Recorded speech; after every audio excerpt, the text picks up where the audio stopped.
அவங்களுக்கு ஒரே ஒரு நோக்கம் திமுகவை ஆட்சி அதிகாரத்திலிருந்து அப்புறப்படுத்த வேண்டும் என்கிற ஒற்றை கோரிக்கையின் அடிப்படையில் தான் அந்த கூட்டணி என்பது அமைக்கப்பட்டிருக்கிறதே தவிர வேற எந்த விதமான கொள்கை அடிப்படையில் உருவான கூட்டணி அல்ல. திரு எடப்பாடி அவர்களே அதை நாங்கள் கொள்கை வேறு கூட்டணி வேறு என்றுதான் அவர் சொல்லிக் கொண்டிருக்கிறார்.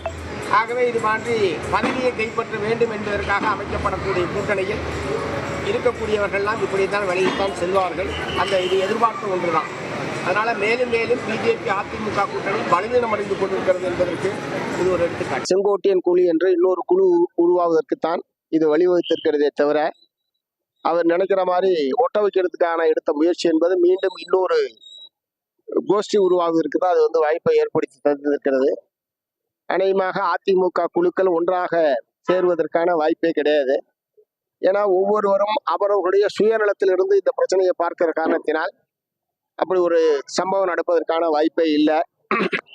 ஆனால் இதற்கு பின்னாடி இப்படி அதை துண்டு துண்டாக்க ஆக்குவதில் பாரதிய ஜனதா கட்சி பின்புலத்திலிருந்து செயல்பட்டு கொண்டிருக்கிறது என்பதை அதிமுகவில் இருப்பவர்கள் உணர வேண்டும் என்று மார்க்சிஸ்ட் கம்யூனிஸ்ட் கட்சியின் சார்பில் நான் கேட்க விரும்புகிறேன். நீங்க ஒரு கேள்வி கேட்டீங்க. என்ன கேள்வினா, அப்போ இந்த பின்னணியில் இந்த அதிமுக பின்னணியில் இருந்த குழப்பத்துக்கு பாஜக காரணமான ஒரு கேள்வி கேட்டிருக்கீங்க. அது சில மாநிலங்களில் பொறுத்த வரைக்கும் பாஜக அது போன்ற முயற்சியில் ஈடுபட்டிருக்கு. போன்ற முயற்சிகளை பொறுத்த வரைக்கும் ஒரு ஜனநாயகத்துக்கு நல்லது, ஆரோக்கியமானது கிடையாதுன்னு சொல்ல முடியும். அதிமுகவில் தற்போது இருக்கக்கூடிய தலைமைத்துவ பலகீனத்தை பயன்படுத்தி கொண்டு அந்த கட்சியை சின்ன பின்னாப்பாக்கக்கூடிய எல்லா வேலையும் பாஜக தான் செய்து வருகிறது.